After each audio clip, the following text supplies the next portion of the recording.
The next speaker will be Mr. Vladimir Vardanyani, EPP from Armenia. Thank you, Madam Chair. Honorable colleagues, first of all, let me express the words of gratitude and congratulate Mr. Eustachio for this report.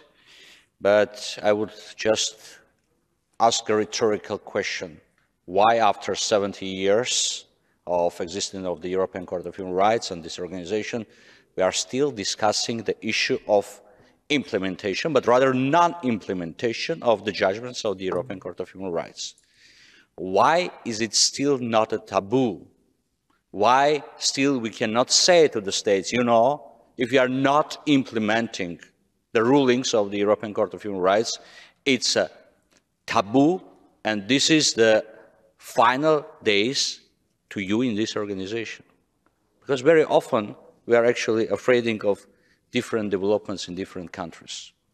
I don't want to address non-implementation policy of this or that country. I would rather address to the issue how long we are going to tolerate a situation where we as politicians actually by our inaction undermining the existence of international judiciary.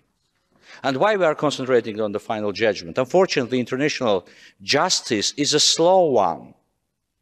And very often, to get the real justice, you need also to implement interim measures, which are the basis very often for this or that final judgment.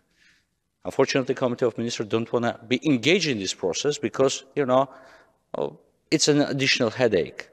But you remember, honorable colleagues, that in several resolutions we raised this issue.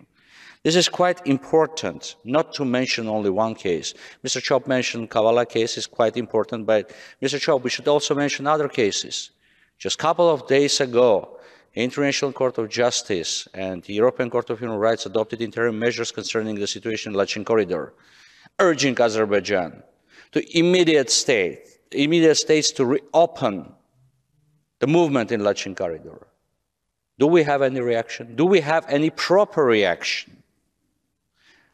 Inaction of politicians would undermine the very existence of international judiciary.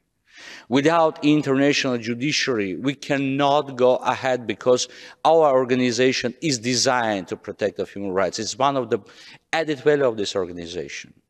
And if we would continue of having such situation where several countries would be allowed not to implement judgments of the European Court of Human Rights, not to follow interim measures indicated by the European Court of Human Rights, it would be the end not only for the court, but it would be an end for this respective organization, which is quite important for each of us and for the people of our countries. Thank you.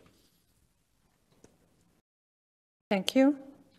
I call next Lord George Foulkes, Socialist, United Kingdom. The floor is yours. Thank you, Madam President.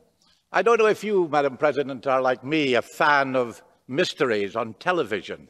Agatha Christie's Hercule Poirot, who reminds us always that he's Belgian, not French, Bernard.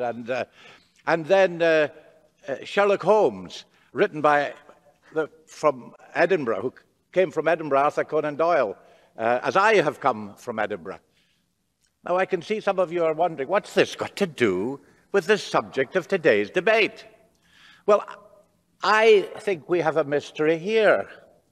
Why is the United Kingdom so critical of the European Court of Human Rights, which it keeps calling in a sort of offhand way the Strasbourg Court? Why? After all, the United Kingdom has the fewest number of referrals to the Strasbourg Court, and even fewer number of critical decisions. So this is the mystery. It surely can't be it because we're at odds with the European Court in terms of its judgments.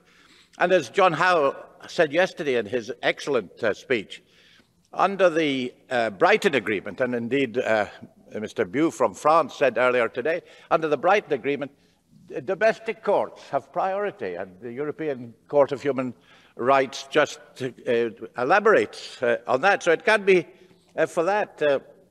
So why?